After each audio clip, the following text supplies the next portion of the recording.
Are you ready for the Georgia real estate test? Really? Let's see how much you've studied with these 15 questions. Try answering them as we go, and you'll get 1 point for each correct answer. So write down your score. We'll review your score at the end and let you know how exam ready you are. To make it more challenging, we've divided the questions into 5 topics. Let's start with the Georgia Real Estate Commission, and with an easy question to stretch your mental muscles. Here is the first question. If a firm renews its license for 4 years using the Commission's online system, will the fees be the same, higher, or lower? Think about it.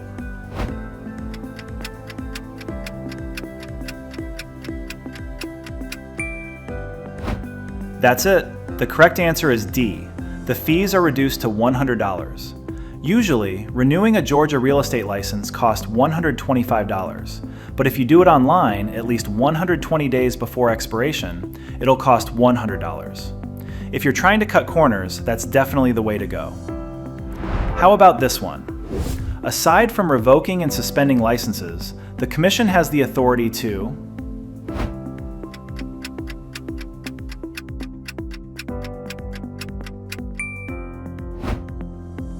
Yes, the right answer is B. Release a cease and desist order to prevent a non-licensee from practicing without authorization. The Commission can issue a cease and desist order. This means that no one gets to practice like a real estate broker without consequences. What about a license holder who can't keep on the straight path? What is the highest possible penalty that the Commission can impose for multiple violations?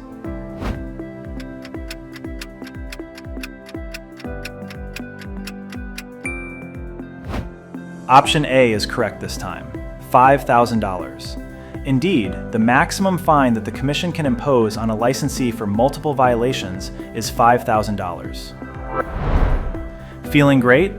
Keep counting your points as we're moving to licenses and requirements in Georgia. What is accurate regarding the 25-hour post-license course for a salesperson?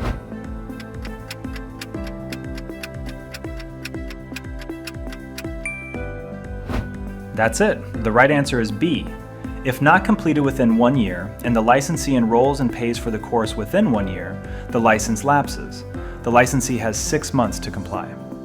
If you fail to do so, you must retake the pre-license education and retake the exam if you want your license back.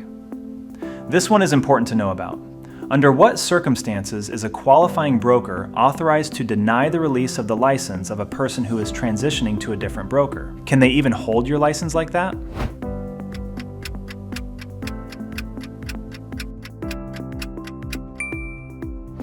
Of course not. The correct answer is A, under no circumstances. Even if you still have unresolved issues with your qualifying broker, that's not a valid reason to delay or deny the release of your license so you can change brokerages. You've solved the first 5 questions already. Keep your momentum going. When you finish this video, don't forget to go to Lexawise. We've got free practice questions for the Georgia exam waiting for you. Just click the link in the description and pinned comment below for these and more study resources. You are getting a license for a reason, but which of the following options can be pursued without holding a real estate license?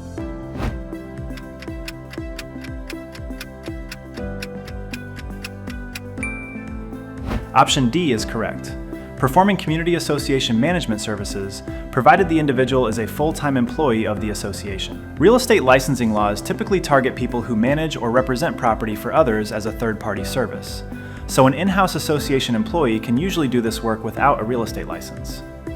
This is very important information you will need as a Georgia real estate professional.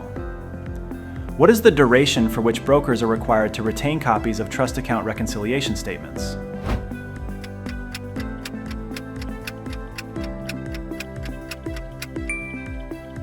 Yes, the right answer is A, 3 years. Keeping documents is important, but most brokers don't have the space to keep records for years and years on end. To maintain a balance, brokers need to keep copies of all essential documents for at least 3 years.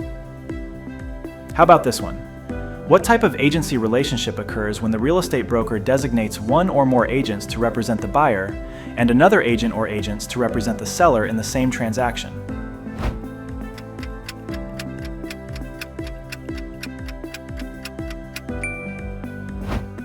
Of course, it's C, designated agency. It is often confused with dual agency, but designated agency allows each agent to provide full fiduciary duties to their respective client while working for the same broker. You're doing great. We're in the third group already. This one is all about standards of conduct and ethics.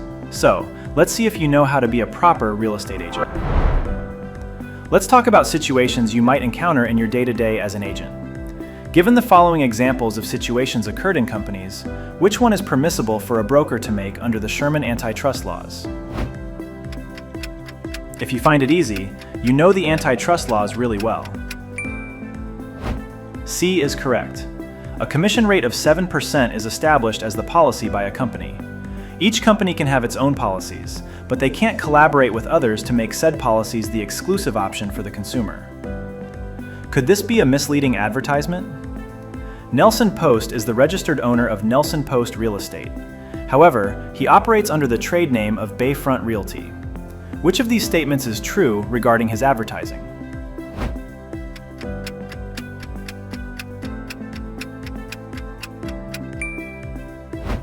This one is also C. He may use his trade name, but must also conspicuously display his firm's registered name. Keep this in mind.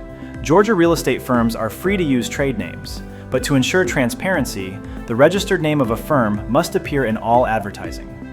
Nobody wants to lose their job, but what happens if it does? Broker Walter had his license revoked 6 months ago. He would like to continue to practice real estate. What must Walter do? How much time could it be?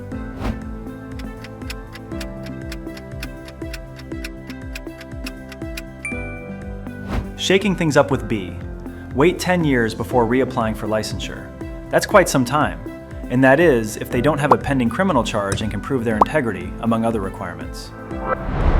Did you know that you've completed more than half? That's right, only 4 more questions and you'll get the final score. Let's move to agency, contracts, and brokerage relationships. Let's see how much you know about the Brokerage Relationships and Real Estate Transactions Act, BRRETA for friends. Which of the following is not an obligation of a broker under BRRETA when acting as a buyer's agent?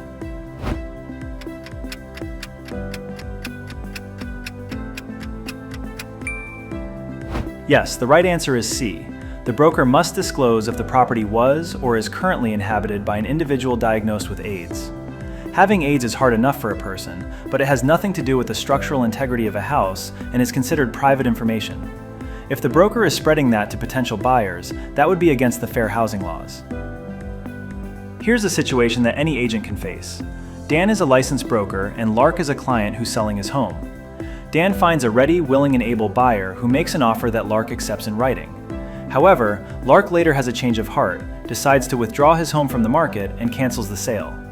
Which of the following statements is true regarding Lark's action? What can Dan do?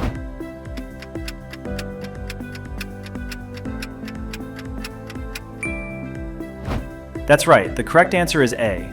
Dan is entitled to his full commission based on the accepted offer. Since the main duty of a broker is to find a suitable and willing buyer, and Dan did find the buyer, that is a strong legal argument to claim his commission. We've arrived at the last 2 questions. Keep counting points and remember, all these questions are specific to the Georgia real estate laws, so don't mix them up. Here we go with the special topics. Money handling is one of the biggest responsibilities of an agent, and mixing it up is usually a no-go.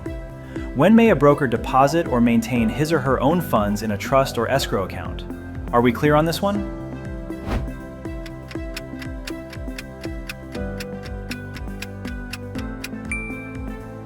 Yes, the right answer is B, only when the funds are explicitly identified as belonging to the broker and solely under specific circumstances. This is a tricky matter, but a broker can put their own funds in an escrow account, but only if it's essential to maintain the balance, pay fees, or address expenses for checks and deposits. Last question. We're almost there.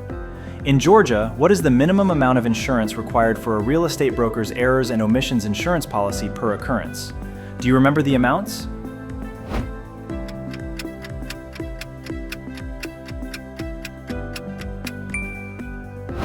Yes, the correct answer is B, no minimum amount of insurance required.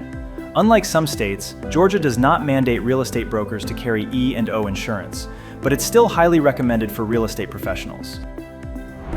You made it to the end. Congratulations. Thank you for staying. We hope you feel more confident now for your Georgia real estate exam. How many points did you manage to get? Let us know in the comments below. If you answered more than 12 questions, you're almost ready. 10 to 12 means that you're close, but not quite there. 8 to 10 is a great effort, but you need more study. If you liked the video and find it helpful, please don't forget to leave a like and subscribe. We have many more real estate questions to answer and interesting topics to cover. If you need to keep practicing, check out LexaWise Exam Prep. The link is in the description below. See you soon!